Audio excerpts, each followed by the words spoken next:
Ladies and gentlemen, and what a great honor it is to be invited to open the proceedings of the 2014 NASO Summit. I'm very envious that you're holding it in Albuquerque, New Mexico, which is, from memory, a chip shot away from Santa Fe, which I happen to think is one of the world's truly great spots.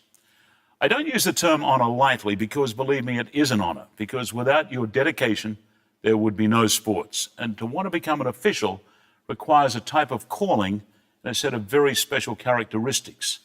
But before I go too far on that, I'd like to give a special shout out to Mike Pereira, who I believe has been able to explain the finer points of football's laws than anyone previously. And let me explain why I think that's vital. When I first started producing sports on television, a long time ago, I worked for a very experienced Australian executive and broadcaster called Ronald Patrick Casey. Now, Mr. Casey drilled into me that to be a successful sports broadcaster, you had to use every trick in the book to explain whatever sport you were producing. Now, his contention was that while most people thought they know a lot about a sport, in actual fact, they just know the broad brushstrokes.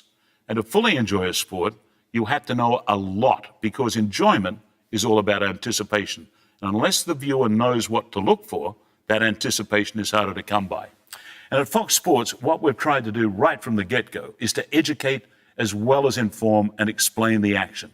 Now, that's where the glowing puck in hockey came from, the yellow down marker in football, even that little box in the corner with the score and time, and especially the announcers. And that's where Mike fits in so perfectly. Mr. Pereira has always been able to explain complex issues in sparkling clarity, to do it succinctly, and may I say, at times with great wit. And I believe that every time that Mike comes on a Fox Sports broadcast to explain a situation, the fans at home either nod knowledgeably or go, aha, I get it now. It takes, as I said, it takes a special kind of dedication to have the desire to become an official, and an even greater kind of dedication to persevere through the various levels to achieve the very heights at the very top of your chosen sport. And what continually astounds me about you guys is the accuracy of the calls. As you know, we now have cameras which can shoot in many thousandths of a second. And time after time, the replay shows the official has been correct.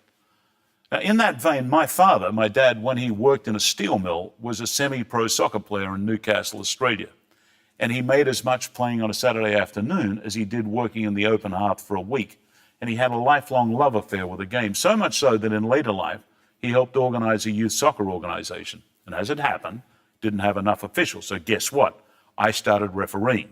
Started refereeing junior games when I was about 14 and continued reffing until I was in my early 20s. Now, I hate to bring my minute experience up in front of the seasoned NASO members, but it gave me great insight into your world. And the main thing was the two sides of the officials' world, the subjective decision and the objective decision. Now, the objective decision is relatively simple. Was the knee on the ground? Did the ball cross the line? Was it in or was it out? The subjective is obviously far more difficult. Was there malicious aforethought in the action? Was the handball deliberate or accidental? And in soccer, the application of the advantage rule, was it a dive or wasn't it? And it was those subjective decisions which kept coming back to me after the game. Had I made the correct call or not? And I can only imagine the heartache and distress getting an objective call wrong, which wrongly decides a World Series or a Super Bowl or an NBA championship the wrong way. So from my point of view, the more sports which embrace electronic enhancements to decide objective calls so there can be no mistakes about an objective call in any area, the better. And of course, it's going to take a long time, if ever, for the sophistication of electronic aids to filter down to the amateur levels.